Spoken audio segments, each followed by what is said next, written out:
Assalamualaikum warahmatullahi wabarakatuh. Selamat siang dan salam sejahtera untuk kita semua. Yang saya hormati Bapak Gregorius Pipit Sulistiawan, Alim Madya Keperawatan selaku mentor, dan teman-teman yang saya banggakan. Yang pertama, kami haturkan puji syukur kehadirat Allah SWT karena pada hari ini, Selasa 22 Oktober 2024, kita dapat berkumpul dalam kegiatan seminar orientasi MOOC P3K tanpa ada halangan satu apapun. Mohon izin, perkenalkan, nama saya Dewi selaku moderator akan memandu jalannya acara seminar siang hari ini. Untuk selanjutnya, saya akan membacakan susunan acara seminar pada hari ini. Yang pertama, pemaparan seminar yang akan dipaparkan oleh Saudari Siti Ayu Hernida, Alim Madya Keperawatan. Yang kedua, sesi saran dan masukan dari mentor. Yang ketiga, penutup. Untuk acara yang pertama, saya persilakan Saudari Siti Ayu Hernida, Alim Madya Keperawatan untuk memaparkan hasil laporannya. Waktu dan tempat kami persilakan.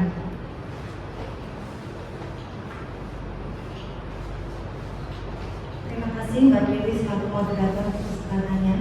Bismillahirrahmanirrahim. Assalamualaikum warahmatullahi wabarakatuh. Waalaikumsalam warahmatullahi wabarakatuh. Yang terhormat Bapak Gregorius Pipit Sulistiawan selaku Kepala Ruang Hemodialisis dan mentor, dan teman-teman yang berbahagia.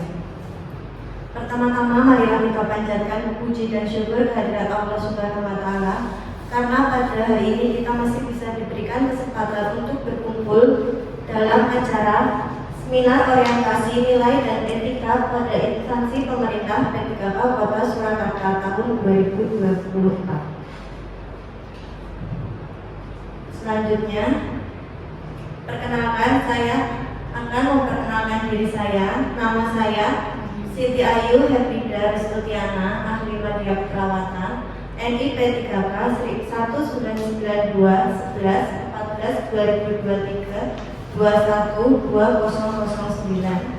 Lahir pada Banjarmasin 14 November 1992, beralamatkan di Sukomulyo, Banjarsari, Surakarta. Selanjutnya, visi dari pemerintah Kota Surakarta yaitu mewujudkan Surakarta sebagai kota budaya yang modern, tangguh, gesit, kreatif, dan sejahtera. Adapun visi dari pemerintah Kota Surakarta adalah pertama, meningkatkan kualitas kesehatan masyarakat yang berkelanjutan.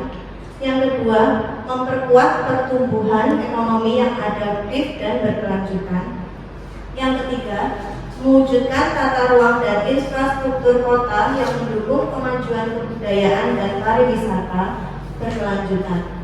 Yang keempat adalah meningkatkan kualitas dan daya saing pemuda dan masyarakat umum di bidang pendidikan, ekonomi, dan budaya dan olahraga. Yang kelima, mengembangkan tata kelola pemerintahan dan pelayanan publik yang gesit dan kolaboratif berlandaskan semangat gotong royong dan kebinekaan. Yang keenam, mewujudkan kemakmuran dan kesejahteraan bersama warga kota yang berkeadilan dan inklusif. Yang ketujuh, mewujudkan daerah yang kondusif dan kerukunan antar umat beragama dalam tata kehidupan bermasyarakat yang saling menghormati. Kemudian, visi misi Dinas Kesehatan Kota Surakarta. Visi pelayanan Dinas Kesehatan Surakarta adalah mewujudkan Dinas Kesehatan Kota Surakarta dengan kerja ikhlas dalam memberikan pelayanan prima. Misi dari pelayanan kesehatan Dinas Kesehatan Kota Surakarta ada 3. Yang pertama yaitu memberikan pelayanan prima yang berorientasi pada kesesuaian peraturan perundangan yang berlaku, keterbukaan informasi dan kejelasan. Yang kedua, meningkatkan kualitas sumber daya manusia aparatur secara periodik dan berkelanjutan. Yang ketiga, mengembangkan sarana dan prasarana serta memutakhirkan teknologi informasi. Selanjutnya yaitu visi misi RSUD Bupati Soekarno Kota Surakarta. Visi dari Ibu Fatmawati yaitu pelayanan rumah sakit yang bermutu dan terpercaya untuk mewujudkan Surakarta sebagai kota budaya yang modern, tangguh, gesit, kreatif, dan sejahtera. Misi dari RSUD Ibu Fatmawati Soekarno Kota Surakarta adalah meningkatkan kuantitas, kualitas, dan profesionalisme sumber daya manusia. Yang kedua yaitu meningkatkan dan mengembangkan sarana dan prasarana sesuai standar. Yang ketiga memberikan pelayanan cepat, tepat, ramah, dan inovatif. Yang keempat yaitu memberikan pelayanan yang bermutu dan terjangkau. Adapun latar belakang dari seminar orientasi hari ini adalah menurut Peraturan Lembaga Negara Administrasi Negara Republik Indonesia Nomor 12 Tahun 2018 tentang pelatihan dasar calon pegawai negeri sipil, ASN P3K wajib menjalani masa percobaan yang dilaksanakan melalui proses pendidikan dan pelatihan terintegrasi untuk mengembangkan moral, kejujuran, semangat, dan motivasi nasionalisme serta kompetensi bidang. Patient safety atau keselamatan pasien adalah suatu sistem yang membuat asuhan pasien di rumah sakit menjadi lebih aman.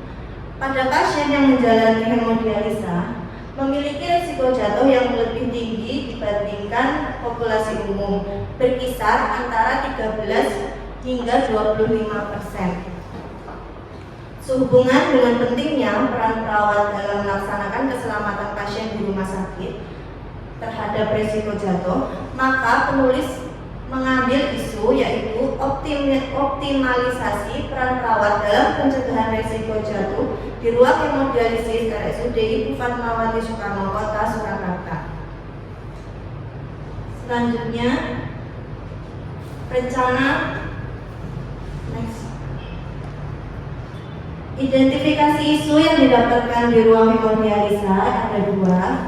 Yang pertama yaitu prosedur pencegahan risiko jatuh yang sudah disusun tidak diterapkan dengan konsisten oleh tenaga kesehatan, baik karena kebiasaan buruk atau kurangnya pemahaman. Yang kedua yaitu kurang lengkapnya asesmen risiko jatuh di ERR. Penulis tertarik untuk mengangkat isu yaitu prosedur pencegahan risiko jatuh yang sudah disusun tidak diterapkan dengan konsisten oleh tenaga kesehatan, baik karena kebiasaan buruk atau kurangnya pemahaman. Adapun rencana kerja yang dibuat ada 5. Yang pertama yaitu mencari tahu sejauh mana kepatuhan dan kesulitan petugas kesehatan dalam penata laksanaan intervensi pencegahan risiko jatuh di ruang AD.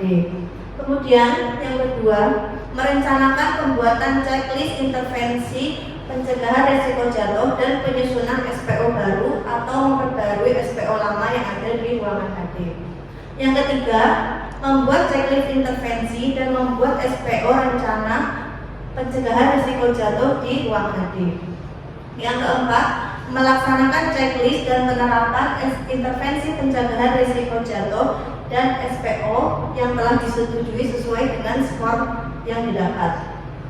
Yang kelima, melakukan evaluasi penerapan checklist intervensi pencegahan risiko jatuh dan feedback dari petugas kesehatan dan penerapannya sesuai dengan SPO pencegahan risiko jatuh di ruangan AD. Untuk rencana kerja menengah tahun pertama, penulis merencanakan pembuatan checklist intervensi pencegahan risiko jatuh dan SPO pencegahan risiko jatuh di ruangan AD. Yang kedua yaitu membuat checklist intervensi pencegahan risiko jatuh dan SPO di ruang AD. Tahun kedua, melakukan monitoring pelaksanaan pengisian checklist intervensi pencegahan risiko jatuh dan penerapannya sesuai dengan SPO. Yang kedua yaitu memasukkan dan melengkapi asesmen risiko jatuh di ERR. Tahun ketiga yaitu melakukan monitoring ulang pelaksanaan pengisian checklist intervensi pencegahan risiko jatuh dan penerapannya sesuai dengan SPO. Selanjutnya, ini adalah checklist pengkajian dan intervensi pencegahan risiko jatuh. Untuk pengkajian risiko jatuh di ruang HD menggunakan Morse scale ada di layar seperti ini, dan itu yang sebelahnya itu lembar intervensi pencegahan risiko jatuh sesuai dengan risiko jatuh skor yang didapatkan, rendah, sedang, atau tinggi. Bisa dicek seperti itu. Berikut ini gambar tanda risiko jatuh yang ada di ruangan HD. Di ruangan HD memiliki segitiga berwarna kuning dan gambar yang ada di bed ini. Diterapkan apabila pasien dengan skor sedang ataupun tinggi. Kalau pasien skor rendah itu hanya cukup naikkan restrain dan kunci bednya saja. Selanjutnya, kesimpulan dari seminar hari ini yaitu kepatuhan perawat dalam pencegahan risiko jatuh di rumah sakit memegang peranan yang sangat penting dalam memastikan keselamatan pasien dan meningkatkan kualitas pelayanan kesehatan. Oleh karena itu, kegiatan orientasi P3K ini diharapkan membawa kontribusi yang positif dan dapat menjadi acuan terus-menerus dalam rangka pencegahan risiko jatuh dan peningkatan pelayanan untuk pasien di rumah sakit. Terima kasih, sekian presentasi dari saya. Waktu dan tempat saya kembalikan ke moderator. Terima kasih kepada Saudari Siti Ain Hamidah telah memaparkan materinya. Untuk selanjutnya, saran dan masukan dari mentor untuk Bapak Dikit, waktu dan tempat kami persilakan.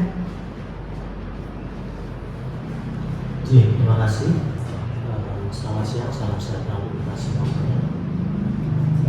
Terima kasih Mbak Nida sudah menyampaikan presentasi yang cukup menarik. Jadi di slide terakhir tadi saya melihat tampilan-tampilan penanda risiko jatuh. Ya, jadi isu yang diangkat tadi memang kita itu sudah punya sarananya, tetapi tenaga kesehatan yang bekerja masih belum optimal dalam pemanfaatan. Ya. Jadi sama seperti tadi yang peserta yang pertama, Mbak Vero. Saya ingin tahu nanti ke depannya konkretnya Mbak Nida selaku perawat di ruang haji yang tadi mengangkat isu terkait optimalisasi peran perawat yang real yang akan penjenengan lakukan dalam kurun waktu dekat ini itu seperti apa? Terima kasih Pak Didi. Yang pertama, saya akan mencoba untuk menerapkan pada diri saya sendiri sebagai contoh teman-teman untuk memotivasi teman-teman agar ikut serta melakukan pengisian risiko jatuh sesuai yang ada di HD. Seperti itu. Apabila saya sudah melakukan, teman-teman otomatis termotivasi dan saya juga berusaha untuk menjauhi teman-teman biar lebih optimal lagi dalam melakukan, karena kan kita di ruangan itu tim, jadi harus saling kerjasama. Terima kasih. Jadi saya sangat-sangat berharap jadi yang disampaikan ini tadi tidak hanya nanti selesai dalam ucapan, tetapi juga benar-benar bisa dilakukan ya secara optimal, karena sesuai tadi disampaikan di sasaran keselamatan pasien kita punya tanggung jawab untuk melakukan pencegahan supaya tidak terjadi resiko jatuh. Jadi resikonya saja sudah harus kita cegah ya, jangan sampai nanti kejadian pasien itu jatuh. Karena kalau sampai kejadian nanti urusannya panjang ya. Kita nanti harus buat kronologi dan sebagainya. Saya berharap nanti dengan tadi komitmen Mbak Nida untuk mengawali dari studi-studi dan nanti secara aktif mengajak teman-teman, silakan sarana yang ada di ruangan kita dimanfaatkan sebaik-baiknya. Pun kalau nanti ada sesuatu yang tidak kita inginkan terjadi terkait dengan kejadian jatuh, paling tidak kita sudah melakukan pencegahannya. Kalau kemudian ada hal lain di luar prediksi kita, ya berarti segala prosedur yang harus kita sampaikan untuk laporannya juga sudah harus kita siapkan ya. Jadi nanti termasuk Mbak Nida juga harus punya buku laporan ya kejadian tersebut, tetapi jangan berharap itu diisi ya. Dari saya mungkin itu, karena waktu juga sudah semakin siang, kita masih ada satu lagi yang kalau dari hasil konsul kemarin materinya sudah tidak kalah menarik. Dari saya cukupkan. Saya kembalikan ke moderator. Terima kasih. Acara selanjutnya penutup kepada Bapak Gregorius Didit Sulistiawan Ahmadiyah Perawatan. Terima kasih atas kehadiran dan partisipasinya. Semoga presentasi hari ini memberikan inspirasi dan motivasi bagi kita semua. Terima kasih, selamat siang dan salam sejahtera. Wassalamualaikum warahmatullahi wabarakatuh.